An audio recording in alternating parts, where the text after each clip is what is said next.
Zaman dahulu, perjuangan pemuda adalah mengusir para penjajah. Tapi perjuangan pemuda sekarang berbeda. Berjuang mencari 19 juta lowongan kerja. Berkisah tentang perjuangan seorang guru di tahun 1946 yang mencoba mengusir penjajah demi bertahan hidup dan menafkahi keluarga. Namun dia justru menerima kenyataan pahit. Istri selingkuh dengan sahabat sendiri. Penasaran dong, gimana akhir perjuangan mereka?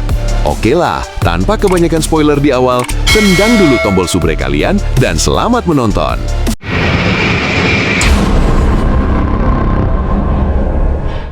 Berlatar di tahun 1946, zaman di mana kakek saya masih ABG. Zaman di mana Indonesia belum benar-benar merdeka. Merdeka dari kemiskinan di negara yang sangat kaya raya.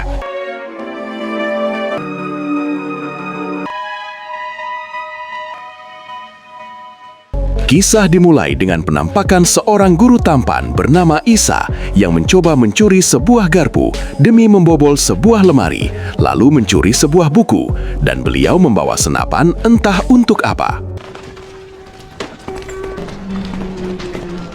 Seusai mengajar, Isa lagi-lagi melihat pemandangan pilu, di mana sosok yang lantang menyuarakan revolusi akan ditangkap. Lalu manakala sosok bernama Rahmat berlari, dia berkata, ada pemberontakan di Jalan Jaksa. Beralih ke seorang wanita yang besar anunya bernama Fatima, dia membawa seorang bocah bernama Salim yang nekat mengambil gorengan milik orang lain. Karena hidup di zaman ini, untuk sekedar makan itu termasuk susah. Terima kasih. Dipimpin Jepang, Belanda. Belum sampai di situ, hidup di masa itu juga harus terus berjuang dari ancaman penjajah yang ingin kembali menguasai Indonesia. Dan di momen ini, Fatima beruntung karena masih selamat.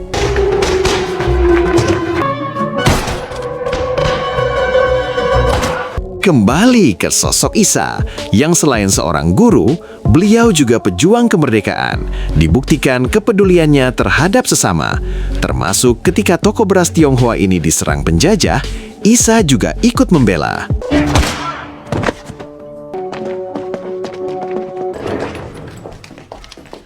Beralih ke Fatima yang sedang bersembunyi dengan seorang anak, di mana bapak anak ini dihabisi penjajah, sebut saja Asu. Namun Fatima memutuskan untuk tidak menyerah dan berhasil mengalahkan Asu yang satu ini.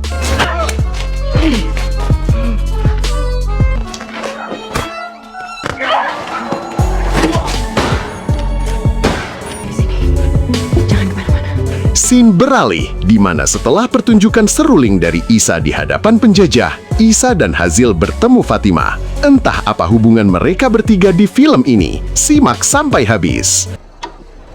Kalian nggak apa-apa? Kami tadi di Gang Jaksa. Siapa yang mereka incar? Singkat cerita, manakala Fatima sedang mengobati luka, dia mendengar pembicaraan Isa dan Hazil di mana mereka akan menjalankan sebuah misi tanpa bantuan Babeh yang mati tertembak karena jika berhasil, mereka dibayar mahal. Ternyata Fatima adalah istri dari sosok Isa, di mana Fatima merasa tidak nyaman dengan kehadiran Hazil di rumah ini. Beras juga mulai menipis. Fatima khawatir suasana akan semakin memburuk. Setidaknya kau masih anggap aku lucu. Keesokan paginya, Isa menjual buku curian demi bertahan hidup. Lalu setelah mendapatkan uang, Isa dan Hazil menjalankan misi menghabisi Holtman. Namun senapan yang dipakai Isa mendadak rusak.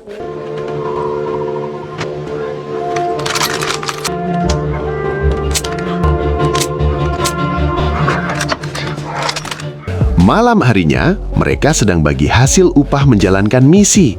Walaupun gagal, mereka masih mendapat uang. Lalu mereka berganti topik, misi apa yang akan dilakukan lagi. Karena menjadi pejuang itu tidak digaji. Tak lama setelah itu, Fatimah muncul dan menyuruh Isa untuk berduet bermain musik pengantar tidur untuk Salim. Namun karena ada yang perlu dibahas dengan Rahmat, Hazil berinisiatif untuk menggantikan Isa.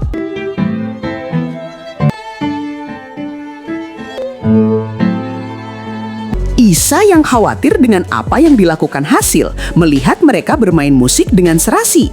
Isa berhasil mendidik Hasil bermain musik. Lalu setelah selesai, Isa menyerahkan uang penjualan buku kepada Fatimah. Keesokan paginya, kita akan dibuat sangat terkejut, di mana astagfirullahalazim, Fatimah tega mengkhianati Isa suaminya. Hazil mengkhianati Isa guru sekaligus rekan seperjuangan dengan adu gabrut dengan Fatimah. Aku tidur dengan suamiku. Jelas aku cemburu. Hubungan ini sebatas kebutuhan bagi Fatimah, di mana Fatimah tak akan cemburu apabila Hazil tidur dengan wanita lain. Namun faktanya Hazil baper. Hazil ingin memiliki Fatimah secara utuh. Kau jangan marah, Hasil. Nih, sama sekali tidak. Singkat cerita, manakala Hazil pulang ke rumah, Hazil memutuskan mengikuti sang ayah. Nongkrong di sebuah kafe, bahkan untuk mengobati rasa kecewa Hazil kepada Fatimah, Hazil menggoda wanita bernama Mayang. Sementara itu, Isa sedang makan malam dengan Fatimah. Isa mengungkapkan bahwa masakan Fatimah sangatlah enak. Isa juga meyakinkan Fatimah bahwa keluarga adalah prioritas hidupnya. Ekstrak famili di sana bisa bantu kau urus Salim. Fatimah justru merindukan masa lalunya, masa di mana Isa belum membawa Salim. Fatimah merasa Isa sulit sekali diatur, bahkan untuk sekedar makan. Bagi Fatimah menjadi ibu sangat melelahkan. Hanya rindu dendeng balado, aku rindu kau. Aku rindu hidupku yang dulu. Sebelum kau tiba-tiba pulang bawa Salim. Jadi kau menyesal kita ambil dia? Tak lama setelah itu, manakala Fatimah sedang merokok, Hazil tiba-tiba muncul. Dia bercerita bahwa baru selesai tidur dengan seorang wanita, tapi itu untuk tujuan organisasi, yang artinya Hazil tidak cinta pada wanita itu. Aku habis bercinta dengan perempuan lain. Aku tidak mencintainya, dengan lain. Jadi kau menipu dia? Dia juga sudah menikah. Fatimah juga bercerita bahwa Salim histeris melihat dia merokok. Sementara di sisi lain, Salim bercerita pada sang ayah bahwa Fatimah tidur dengan Hazil di siang hari, manakala bapak tak ada di rumah. Terus sedang sama-sama ibu. Kan suka tidur di sini. Suka tidur siang dengan ibu. Sin beralih ke sosok Hasil yang menyempatkan diri bertemu Mayang. Lalu Hasil bersama sang ayah mengawal seorang bule. Tiba-tiba Hasil menghilang dan sosok bule itu ditangkap penjajah. Singkat waktu, Hazil bercerita akan perform di sebuah kafe. Isa lantas memberi catatan nada untuk bermain biola.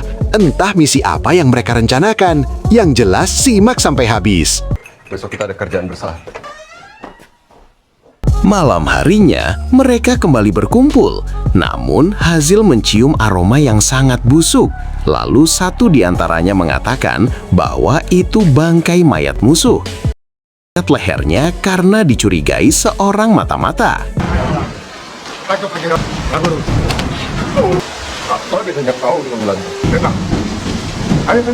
Isa menyayangkan kejadian itu, lantas mengatakan apa bedanya kita dengan Belanda? Mayat itu seorang wanita. Baginya ada cara yang lebih baik demi menyelesaikan kasus semacam ini.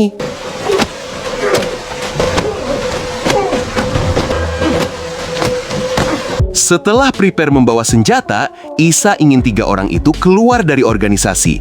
Namun Rahmat mengingatkan Isa untuk tetap fokus ke tujuan besar. Dan saya penasaran tujuan apa itu. Isa yang 2 hari tak pulang ke rumah, lantas disambut oleh Fatimah. Namun rasa rindu Fatimah pada Isa justru berbuah penolakan, di mana Isa menolak diajak adu gabrut.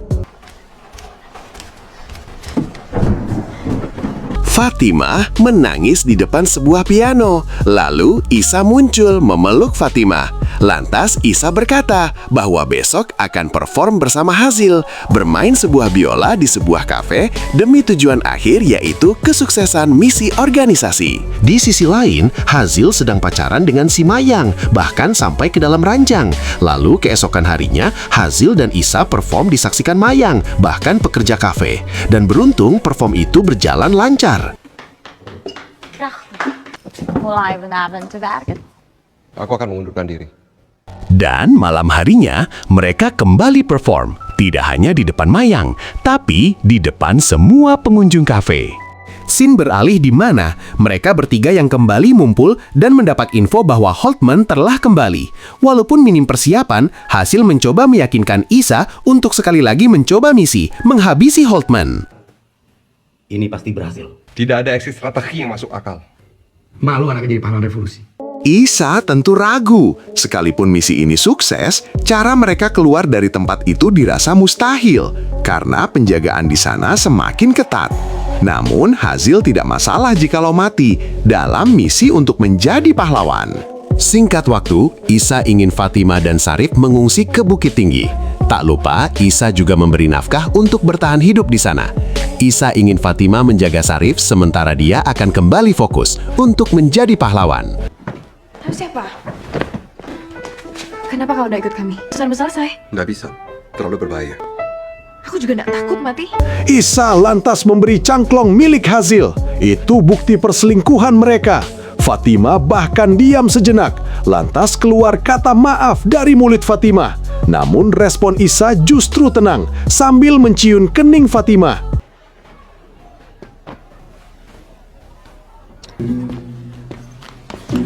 Lalu setelah prepare selesai, Fatimah menyempatkan dengan Isa. Lantas Fatimah berpesan, pastikan Isa selamat dan susul Fatimah ke Bukit Tinggi. Seperti Fatimah menyusul Isa waktu Isa di Surabaya.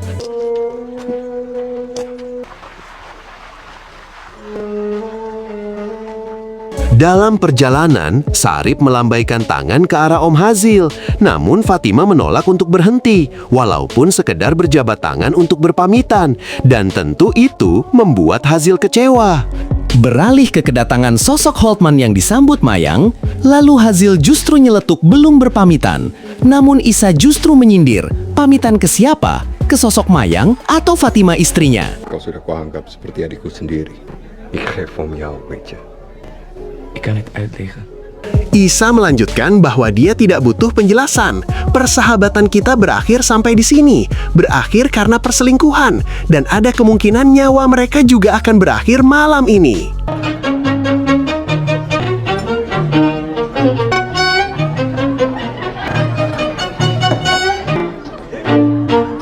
Singkat waktu, perform musik sudah dimulai, di mana mereka mendapat standing applause dari penonton. Lantas, Isa dan Hazil ke backstage untuk mengambil senjata.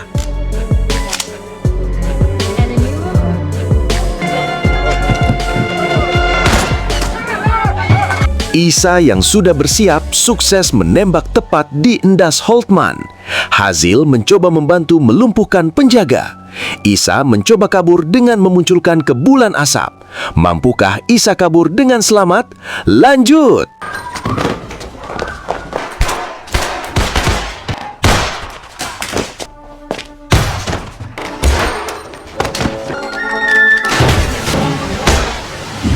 Mayang ditembak Hazil.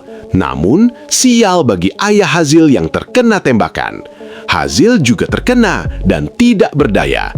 Kini, Isa mencoba kabur dengan membawa Sandra, seorang wanita.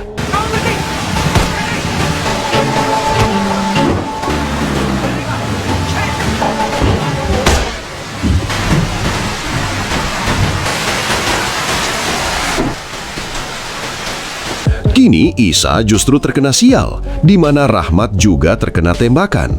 Lalu Isa mencoba kabur dengan membiarkan wanita itu berdiri di depan penjajah. Dan di tengah hujan yang deras, Isa masih berusaha bertahan hidup.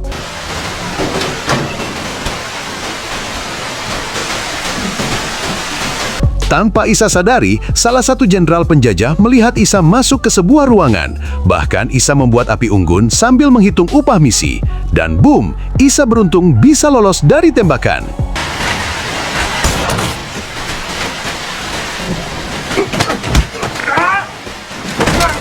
Isa mencoba berduel dengan jenderal berkulit hitam ini.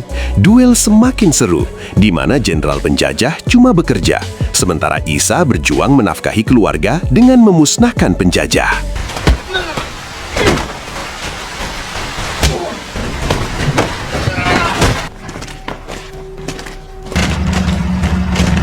Dan pada akhirnya, Isa kalah dan berhasil ditangkap. Kini Isa akan bersiap menerima siksaan pedih. Terbayang penderitaan setiap hari, bahkan kematian mungkin lebih baik. Tak lama setelah itu, muncul tentara penjajah membawa ember berisi makanan dan bagaikan hewan ternak tahanan itu menyantap makanan dengan begitu lahap. Isa sudah menerima hidup menjadi tahanan. Sementara di Bukit Tinggi, Fatimah beserta istri pejuang yang lain menunggu kabar surat dari sang suami. Bahkan tak jarang yang tertulis adalah surat berita kematian.